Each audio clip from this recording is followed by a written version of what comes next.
Наш дядька, милый наш Антоній, дзіцячым часта быў палоне. Вось так гуртом яго абсядуць і час работы яго крадуць. Насі катла, кажы ім казкі, ідзі на поплаў з імі ў краскі, давай адказы на пытанні, тлумач ты ім усё дазвання.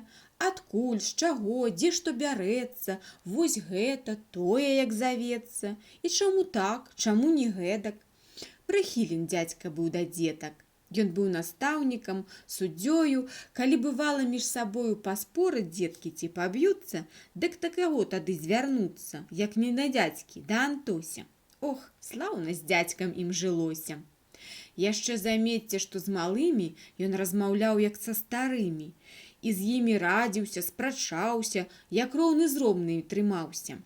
Калі ж хто часам з ім не зладзіць, то дзядзька толькі вус пагладзіць, але не скажа ён нічога, бо ведаў, чым даняць малога. Гаворыць з тым, з кім дзядзька ў згодзе. Калі такі ён, ну то годзе. І дзядзька змоўкне, пачакае, кісет дастане і закурыць, і вочы чутачку прыжмурыць, як бы і ў памяці не мае таго, што з хлопцам пасварыўся. А як авёс наш урадзіўся, схадзіць бы ў Ліпава, пабачыць. Ужо знаюць дзеці, што то значыць, а гаворка дзядзькава такая, куды ён вуды закідае. У Ліпава пайсці з ім, Божа, і хто ўстаяць прад гэтым збожа. Ды гэта ж святая гамосці, набок тут норавы і злосці. І мяккім робіцца паганы, хоць ты яго кладзі да раны. Адно вазьмі яго з сабою, усюды пойдзе за табою і ўсё забудзе, ўсё даруе, на дзядзьку больш не засярдуе.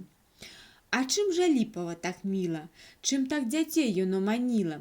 І што за Ліпава такое? А гэта поле маладое сярод лясоў, як скінуць вокам.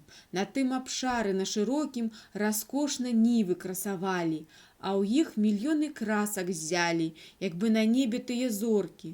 Лужкі, дарожкі і пагоркі, і копкі хвоек маладыя, дзе матылёчкі залатыя на сонцы крыльцамі блішчалі, жучкі і конікі трашчалі, і ўстройны звон свой зык злівалі.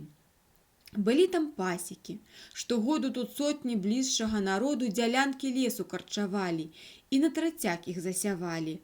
Капу да скарбу, дзве дадому, ну, як тут вытрымаць малому? Таму, хто з дзядзькам пасварыўся, і, як бачыш, з дзядзькам ён гадзіўся. А пойдзеш у Ліпава лясамі, напэўна, стрэнешся з ласямі, і зайцаў гледзіш, і вавёрку, і норы воўчыя на ўзгорку сярод трушчоп між ельнякамі, і чортаў камень, што вякамі над азярком ляжыць, як хата. Ну, усякіх дзіў там ёсць багата, а дзядзька ўсё табе пакажа, цікавасць тваю ўсю развяжа. О, дзядзька спосабаў меў многа даняць праціўніка малога. Пайсці ў грыбы, ці ў тую ж рыбу, або паехаць у сялібу, ці ў млын малоць на хлеб з бажынку. Усё гэта квапіла хлапчынку, цягнула крэпенька бывала, і як рукою злосць знімала. І дзядзька майстар быў на штукі, і быў механік на ўсе рукі. І дудку скруціць вам, і стрэлку, і нарысуе нават елку, такую выштукае цацку. А ў свержань пойдзе, купяць пляцку. Дык і не дзіва, што любілі, што на руках яго насілі. А жывучы каля зямлянкі, паміж лясоў, сярод палянкі, яшчэ крапчэй яны здружылись, адзін к другім цясней хілілись. А ну, давай, брат, паспрабуем, хоць на цікавасць пакаштуем, які тут сок на новым месце. Мо з хлебам можна яго есці? А, дзядзечка, мой залаценькі, пастаў нам соку, дарагенькі, вазьмі мяне з сабою. Тут каля дзядзькі чарадою, як чэрві дзеці мітусяцца. А дзядзька моўчкі стаў збірацца. Дастаў сякерку і свярдзёлак, пад паху сунуў ён на полак, на латакі і на падстаўкі, ды вынуў 2 гаршкі з-пад лаўкі. Ну, хто са мной ідзе, пытае. Я, і я, крычыць малая ў канцы дзяўчынка Міхалінка. Куды табе? Ото скачыха, на печ залезь і сядзі ціха, напалі хлопцы на дзяўчынку. А тая ў слёзы, у плач, як бачыш. Ну, сціхніша, чаго ты плачаш? Антось пляменніцу ўцяшае і нос крысом ёй абцірае. Няхай ідзе, а хлопцам брыдка так нападаць на дзеўку швыдка, гаворыць дзядзька, бровы хмурыць і бальшуноў злёгку журыць. Тады хлопцы тон мяняюць, ідуць у лес, крычаць, гукаюць, як вучні, вырваўшыся з школы, і ўсе давольны і вясёлы. А дзядзька ўперадзе тралюе і галаву ўгару скідае, бярозу добрую шукае з салодкім сокам, баравую, дзе бобам кропелькі сачылись. Знайшлі бярэзіну, спынілись. Залысіў дзядзька дрэва злёгку, сякерка востра, кара крохка, зрабіў зару, платак прыправіў, а пад латак гаршчок падставіў. І соку кропелькі, як слёзы, як град пасыпались з бярозы. А шкода нейк было дзярвякі, здавались ранай тыя знакі, адкуль паліўся сок халодны і пакідаў свой комель родны. Я помню дзень той. Вечарэла, зайшло ўжо сонейка, цямнела, агоньчык дзеці раскладалі, паленцы, трэсачкі збіралі, і дзядзька, тут жа распрануўшись, сядзеў на кукішках, сагнуўшись. Прад ім стаяў гаршчок і міска, і кошык з бульбай. Тут жа блізка відзён ізбан быў паліваны, да палавіны ў дол капаны, кружочкам шчыльненька накрыты. Алеська, скокні, брат, вазьмі ты ў хатцы тарышку на печы, ну варушыся ж ты, старэчы. Наўкол пляменнікі сядзелі, на дзядзьку пільна ўсе глядзелі, як ён рукавы закасаўшы, па тарцы шоргаў, шапку зняўшы. І кожны лёгка б дагадаўся, што тут сакрэт якісь хаваўся, памеркаваўшы, як цікавы была для хлопцаў гэта справа і як іх дзядзька завіхаўся.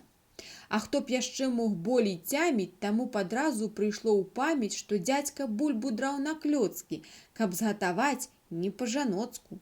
Бо што жанкі, раз што панята, ноль слова нашага ім брата. Як іх на розум тут не ставяць, яны ж сваё ўсё права правяць і робяць так, як і рабілі, калі пяшком пад стол хадзілі. Але вось ён пакажа носа, стварэнне выдаўгавалоса. Калі ён тут пагаспадарыць і сам ды сокам клёцкі зварыць, вось будзе штука вам дык штука, на тое ж спроба і навука. А сок быў свежы, такі хвацкі, такі салодкі, забіяцкі. Ён быў галоўнаю віною таго, што познаю парою сядзелі дзеці чарадою і з дзядзькі вочак не спушчалі, і стравы важныя чакалі.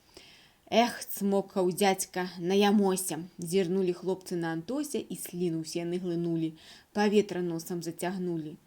Ну што ж вы рукі паскладалі, у агонь бы трэскі падкідалі, а то патухне зараз, жыва! Глядзелі хлопцы, як на дзіва, як дзядзька цеста замяшаўшы, качаў галушкі, міску ўзяўшы. А чыгунок бы пан пузаты, кіпіць, пыхціць, шуміць заўзята, бо не з вадою ён, а з сокам, ідзе тут справа ненарокам. Дзяржыся, браце, і чуць толькі ўзнялося булбатачак колькі, дык дзядзька зараз стаў пакрышку ў чыгунчык клёцкі кідаць з лыжкі. Укіне лыжку, памяшае, ды зноў другую набірае. А хлопцы нават паўставалі, у чыгунчык вочы паўстаўлялі. Глядзяць, не моргнуць яны вокам.